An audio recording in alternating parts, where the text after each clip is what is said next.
क्या बहुत उदास और टूटा हुआ महसूस कर रहे हो? तो सुनो, यह बिल्कुल सामान्य है और तुम अकेले नहीं हो। इसका मतलब यह भी नहीं कि तुम असफल हो रहे हो। इसका मतलब सिर्फ इतना है कि जिंदगी कुछ नुकसान के बाद अभी ठहराव पर है। और दोस्त, दोबारा शुरुआत हमेशा संभव है।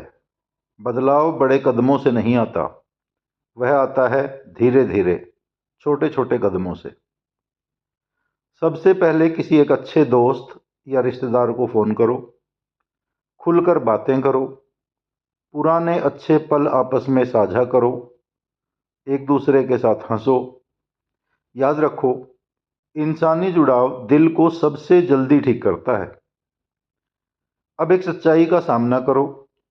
धूम्रपान, शराब, नशे ये तुम्हारे साथी नहीं है। अगर पूरी तरह छोड़ सकते हो तो बहुत अच्छा। अगर नहीं, तो कम से कम इन्हें घटाना शुरू करो।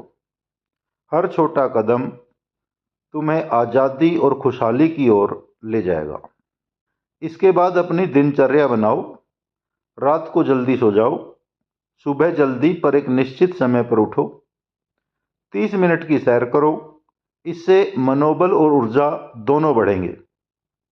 15 मिनट का व्यायाम या योग करो, यह तुम्हारी प्राकृतिक और असरकार दवा है। थोड़ा ध्यान यानी मेडिटेशन भी करो, इससे तुम्हारा मन शांत रहेगा। और बहुत ज़रूरी, एक नया कौशल सीखो और रोज़ उस पर काम करो। यह कौशल, यह स्किल तुम्हें उद्देश्य देगा और उस स्किल में तरक्की तुम्हें आत्मविश्वास वापस दिलाएगी। सिर्फ 30 मिनट रोज कुछ नया सीखने में लगाओ। छोटा सा सीखना बड़ी जिंदगी बनाता है। और सबसे जरूरी नियम याद रखो, शाम के समय बिना जरूरत घर से बाहर मत भटको। समय पर घर लौटो, परिवार से बातें करो, उनके साथ लूडो, सांप सीढ़ी, कैरम जैसे छोटे खेल खेलो। ये छोटे छोटे पल रिश्तों को फिर से जोड़ेंगे और तुम्हें याद दिलाएंगे कि जिंदगी अब भी खूबसूरत है।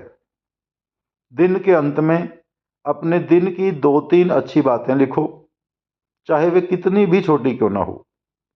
याद रखो, पूरे पहाड़ पर एक साथ चढ़ने की कोशिश मत करो, सिर्फ पहला कदम उठाओ। रोजाना का 1% सुधार मिलकर बहुत बड़ा बदलाव लाता है।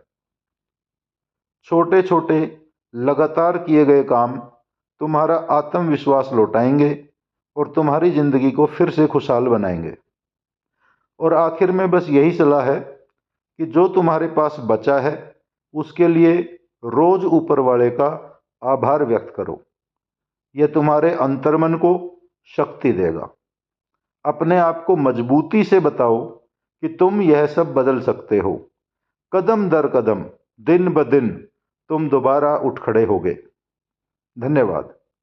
यदि आपको मेरी बातें पसंद आई हों तो इसे दूसरों को भी भेजो, शेयर करो और ऐसे ही किसी और मुद्दे पर मुझे सुनने के लिए फॉलो करो।